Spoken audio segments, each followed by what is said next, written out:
Hello friends, carry on study with home academy में आप सभी का स्वागत है। आज है 27 जुलाई 2023 और आज इस वीडियो में हम बात कर रहे हैं 26 जुलाई और 27 जुलाई के क्रम पर छत्तीसगढ़ राष्ट्रीय और अंतर्राष्ट्रीय के महत्वपूर्ण करंट अफेयर्स के बारे में। तो अगर आप किसी भी प्रतियोगी परीक्षाओं की तैयारी कर रहे हैं या फिर CGPSC, CG व्यापम या फिर किसी भी कॉम्पिटिटिव एग्जाम्स की तैयारी कर रहे हैं तो इन छत्तीसगढ़ नेशनल और इंटरनेशनल के करंट अफेयर्स को जो कि बहुत ही महत्वपूर्ण है, इसके सभी फैक्ट बहुत महत्वपूर्ण है। तो इसको ज़रूर इस वीडियो को पूरा देखिएगा। और अगर आपने चैनल को सब्सक्राइब नहीं किया है तो सबसे पहले चैनल को सब्सक्राइब कर लीजिए, जिससे हमारे सभी वीडियो आपको आसानी से अवेलेबल हो सके। तो चलिए स्टार्ट करेंगे बिना देरी किए इस वीडियो को। कल के प्रश्न से स्टार्ट करते हैं। कल का प्रश्न है, हाल ही में G20 संस्कृति कार्य समूह की बैठक में किस कला के लिए गिनीज वर्ल्ड रिकॉर्ड बनाया गया है? तो ये इसका आंसर है लंबानी कला के लिए। ठीक है, लंबानी कला के लिए गिनीज वर्ल्ड रिकॉर्ड बनाया गया। ये कला जो है, लंबानी कला जो है, कढ़ाई कर लंबानी कढ़ाई जो है कर्नाटक के कई गांव जैसे संदूर, केरी टांडा, मरियम मनहली आदि जैसे ये प्रचलित इन जगहों पर ये प्रचलित है। मतलब कर्नाटक में ये जो है लंबानी कढ़ाई की जो कला है ये प्रचलित है। और ये मुख्य रूप से जो है लंबानी समुदाय की कुशल महिलाओं द्वारा अपनी आजीविका के लिए इसे बनाया जाता है और इसे किया जाता है। ठीक है, तो ये शिल्प कला में आता है। लंबानी कला को बंजारा कढ़ाई के नाम से भी जाना जाता है, याद रखिएगा। और ये जो है बैठक जो है तीसरी G20 संस्कृति कार्य समूह की जो बैठक है हम्पी में आयोजित की गई। और 10 जुलाई को जो है कुल 1755 लंबानी वस्तुओं को जो है प्रदर्शित करने का गिनीज वर्ल्ड रिकॉर्ड बनाया गया है, याद रखिएगा। और यह रिकॉर्ड संस्कृति कार्य समूह की बैठक के विषय है, मतलब अभियान है, संस्कृति सभी को एकजुट करती है, इस अभियान के तहत बनाया गया है। ठीक है, चलिए, तो इतना टॉपिक आपको याद रखना है। इस प्रश्न से इतने फैक्ट आपको याद रखने हैं। आज का प्रश्न देखते हैं। हाल ही में नीति आयोग की डेल्टा रैंकिंग में प्रदेश के राजनांदगांव जिले को कौन सा स्थान प्राप्त हुआ है या कौन से स्थान पर रहा है? तो ये जो जिले का राजनांदगांव है यह नीति आयोग के डेल्टा रैंकिंग में तीसरे स्थान पर रहा है। ठीक है, पूरे देश में। विस्तार में बात करते हैं। भारत सरकार के नीति आयोग द्वारा आकांक्षी जिलों के अंतर्गत कृषि एवं जल संसाधन के क्षेत्र में राजनांदगांव जिला जो है इसको तीसरा स्थान प्राप्त हुआ है, जिसके लिए आयोग द्वारा जिले को चैंपियन ऑफ चेंज का नाम दिया गया है। इसकी सराहना की गई है चैंपियन ऑफ चेंज नाम देकर। आयोग द्वारा जारी इंडिकेटर्स जैसे माइक्रो इरिगेशन से रकबे में वृद्धि, मनरेगा अंतर्गत तैयार जल स्रोत और पशुओं के टीकाकरण, कृत्रिम गर्भाधान और कृषि उत्पादकता में बढ़ोतरी कर जो है इस राजनांदगांव जिले ने सफलता प्राप्त की है और पूरे देश में तीसरा स्थान प्राप्त किया है। ठीक है, अगला प्रश्न है, हाल ही में राज्य की किस सॉफ्टबॉल खिलाड़ी का चयन एशियन गेम्स के लिए किया गया है? तो गंगा सेन है छत्तीसगढ़ की।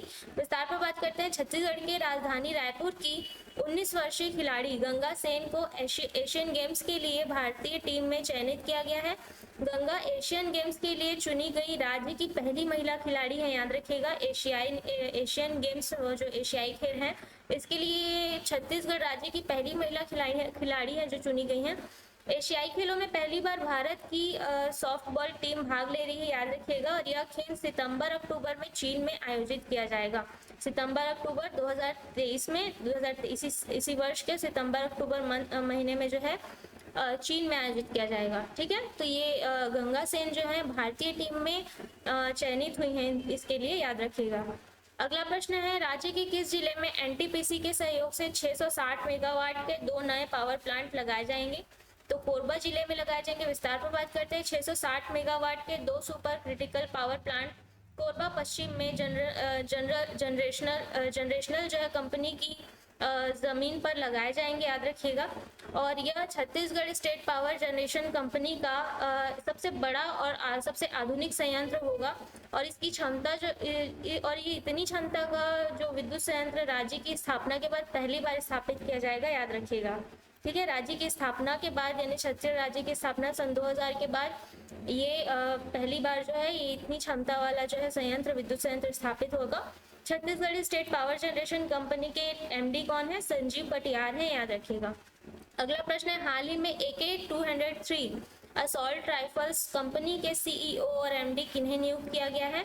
तो मेजर जनरल सुधीर शर्मा, ये भी छत्तीसगढ़ के रहने वाले हैं, इन्हें नियुक्त किया गया। विस्तार पर बात करते हैं। छत्तीसगढ़ के रहने वाले वरिष्ठ सैन्य अधिकारी मेजर जनरल सुधीर शर्मा को रक्षा मंत्रालय द्वारा Indo Asian rifles private limited के मुख्य कार्यकारी अधिकारी और प्रबंध निदेशक के रूप में चुना गया है। IRRPL यानी कि Indo Russian rifles private limited और भारत और रूस के बीच एक संयुक्त उद्यम है और उत्तर प्रदेश के अमेठी मेक इन इंडिया कार्यक्रम के तहत AK-203 असॉल्ट राइफल बनाया जा रहा है, याद रखिएगा। ठीक है, भारत में असॉल्ट राइफल बनाया जा रहा है उत्तर प्रदेश के अमेठी मेक इन इंडिया कार्यक्रम के तहत। ठीक है, अगला प्रश्न, राष्ट्रीय स्तर पर हाल ही में प्रधानमंत्री द्वारा नवनिर्मित प्रदर्शनी व सम्मेलन का उद्घाटन किया गया है, इसे किस नाम से जाना जाएगा? तो ये जो है भारत मंडपम के नाम से जाना जाएगा।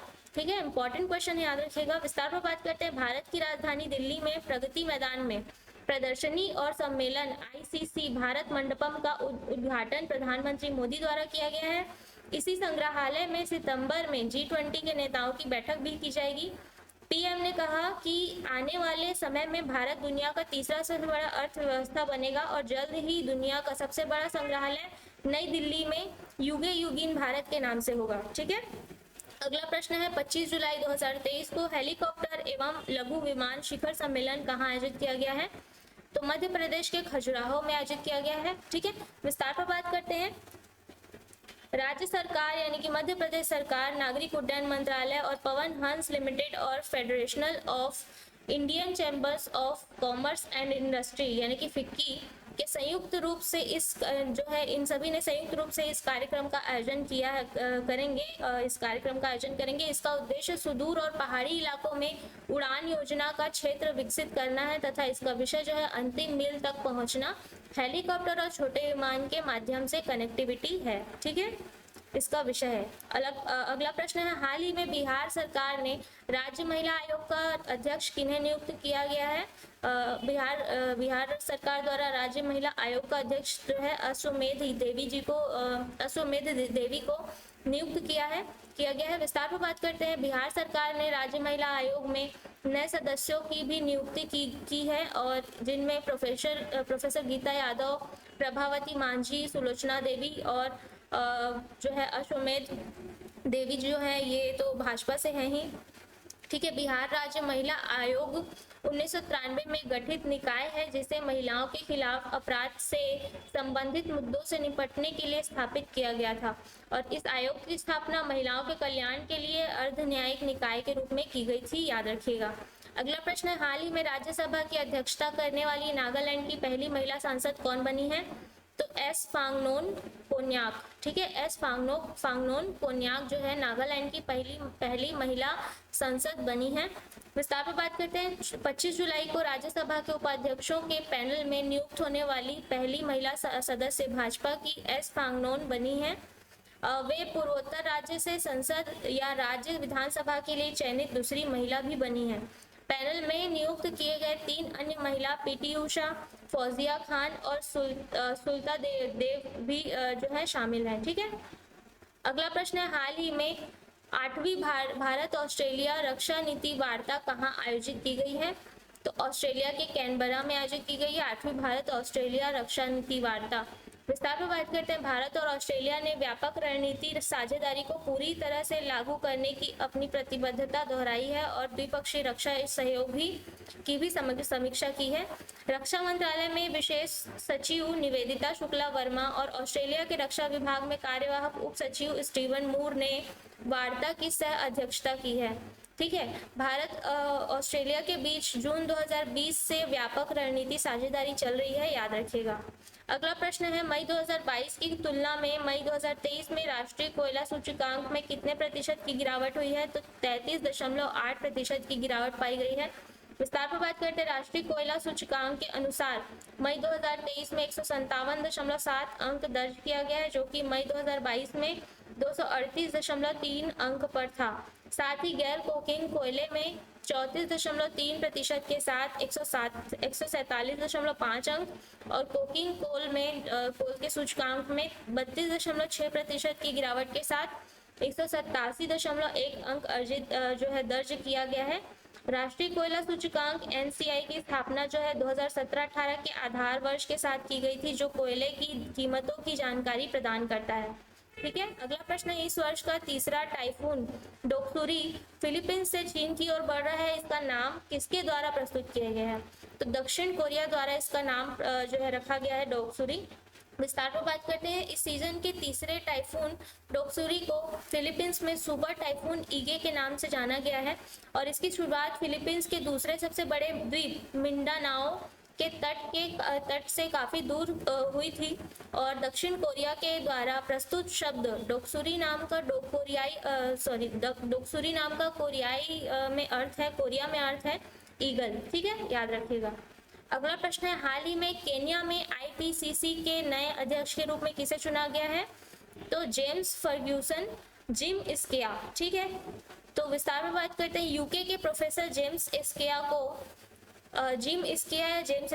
को केन्या के नैरोबी में जलवायु परिवर्तन पर अंतर सरकारी पैनल के नए अध्यक्ष के रूप में चुना गया है। उन्होंने अपनी प्रतिद्वंदी ब्राजील की थेल्मा क्रूक को 90-69 से हराया है, 1969 से हराया है, 19 वर्सेस 69 से हराया है और आईपीसीसी ब्यूरो में अध्यक्ष सहित 34 सदस्य होंगे, याद रखिएगा। और यह जलवायु परिवर्तन से संबंधित विज्ञान का एक आकलन करने के लिए एक संयुक्त राष्ट्र की एक संस्था है आईपीसीसी। ठीक है, याद रखिए, जलवायु परिवर्तन पर अंतर सरकारी पैनल यानी कि आईपीसीसी जलवायु परिवर्तन से संबंधित विज्ञान का आकलन करने के लिए संयुक्त राष्ट्र की एक संस्था है। ठीक है, अगला प्रश्न है, हाल ही में किस राज्य में मृत शरीर का सम्मान विधेयक 2023 पारित किया गया है? तो किस राज्य के द्वारा पारित किया गया है? तो इसका आंसर आपको कमेंट बॉक्स पर देना है और साथ ही मैं बताना चाहूंगी कि हमारे एकेडमी में क्लासेस ऑनलाइन और ऑफलाइन अवेलेबल है। पीएससी प्री और व्यापम और अदर कॉम्पिटिटिव एग्जाम्स के लिए अगर आप जानकारी चाहते हैं तो दिए हुए कॉन्टैक्ट नंबर पर कॉन्टैक्ट कर सकते हैं या विजिट कर सकते हैं हमारे एकेडमी में, अमर कॉम्प्लेक्स, गांधी चौक, जूना बिलासपुर में। तो अगर आपको वीडियो पसंद आया हो तो लाइक और शेयर कर दीजिएगा और चैनल को सब्सक्राइब कर लीजिएगा। कल मिलते हैं अगले वीडियो में, धन्यवाद।